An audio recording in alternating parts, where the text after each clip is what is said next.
श्री कृष्ण कहते हैं, जिंदगी में दो व्यक्ति जीवन को नई दिशा दे जाते हैं। एक वो जो मौका देते हैं और दूसरे वो जो धोखा देता है। जब भी हिम्मत टूटे तो एक बात हमेशा याद रखना, चाहे कोई आपके साथ हो या ना हो, पर ईश्वर हमेशा आपके साथ रहेंगे। भक्ति और विश्वास इतना करो कि संकट आप पर हो और चिंता भगवान को हो। गीता में लिखा है, जिसने साथ दिया उसका साथ दो, और जिसने तुम्हें त्याग दिया तुम भी उसे त्याग दो। साथ रहकर जो छल करे उससे बड़ा कोई शत्रु नहीं, और जो हमारे मुंह पर हमारी कमी बता दे उससे बड़ा कोई मित्र नहीं। दुनिया में सबसे भाग्यवान वही है जिसके पास भोजन का साथ है, बिस्तर के साथ नींद है और धन के साथ धर्म है। विश्वास का अर्थ यह नहीं कि मैं जो चाहूँगा वही भगवान करेंगे, परंतु यह है कि प्रभु वही करेंगे जो मेरे लिए सही होगा। एक तरफ मोह है और एक तरफ माया, जो तेरी शरण में आया वो कभी नहीं घबराया। जिसकी परवाह कोई नहीं करता उसकी परवाह भगवान खुद करते हैं। श्री कृष्ण कहते हैं, मुसीबत में जब तुम्हारे साथ कोई ना खड़ा हो तब सच्चे मन से मुझे याद करना, तुम्हारा साथ देने में स्वयं किसी न किसी रूप में जरूर आऊँगा। जब भक्ति और विश्वास अधिक हो जाते हैं तब चमत्कार स्वयं होने लगते हैं। अधिक प्रेम भी व्यक्ति को बुद्धिहीन कर देता है।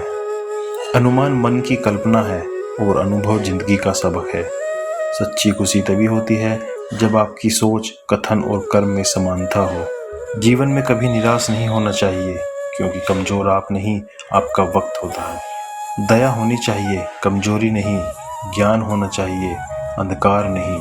अगर तुम अपना कल्याण करना चाहते हो तो सभी तरह के उपदेशों, सभी धर्मों को छोड़कर मेरी शरण में आ जाओ।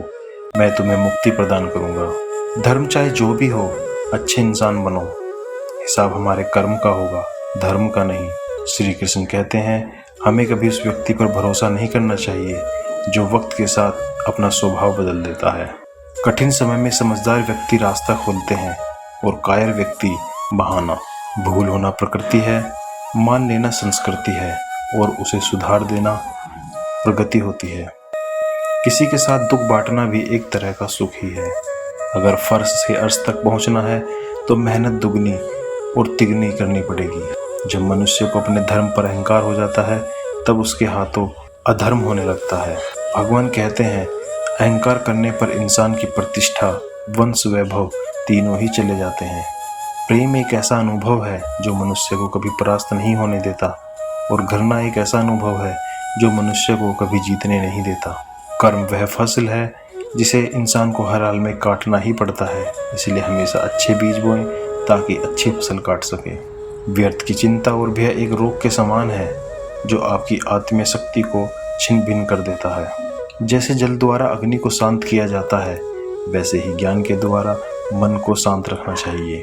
अगर आप किसी को छोटा देख रहे हो तो आप उसे या तो दूर से देख रहे हैं या तो आपके भीतर अहंकार है। सफलता पाने वाले भूत या भविष्य की चिंता किए बिना अपने वर्तमान को सुधारते हैं। श्री कृष्ण कहते हैं, यदि हार की संभावना ना हो तो जीत का कोई अर्थ नहीं होता। तुमने खुद को कमजोर मान रखा है, वरना जो तुम कर सकते हो वह कोई दूसरा नहीं कर सकता। बुराई को देखना और सुनना ही बुराई की शुरुआत होती है। प्रेरणा का सबसे बड़ा स्रोत आपके अपने विचार हैं, इसलिए बड़ा सोचें और खुद को जीतने के लिए प्रेरित करें। कर्मों का गणित बड़ा सीधा और सरल है। वह भला तो हो भला, कर बुरा तो हो बुरा। संसार का प्रेम वासना है, कृष्ण का प्रेम उपासना है। अच्छे कर्म करने के बावजूद भी लोग केवल आपकी बुराइयां ही याद रखेंगे, इसलिए लोग क्या कहते हैं इस पर ध्यान मत दें, अपना कार्य करते रहें। अपने अंदर करुणा रखें, आवेश नहीं। मेघ की वर्षा से पुष्प खिलते हैं, उसकी गर्जना से नहीं। श्री कृष्ण कहते हैं, हर मर्ज का इलाज नहीं दवाखाने में, कुछ दर्द चले जाते हैं सिर्फ मुस्कुराने से। वक्त से हारा या जीता नहीं जाता, बल्कि सीखा जाता है।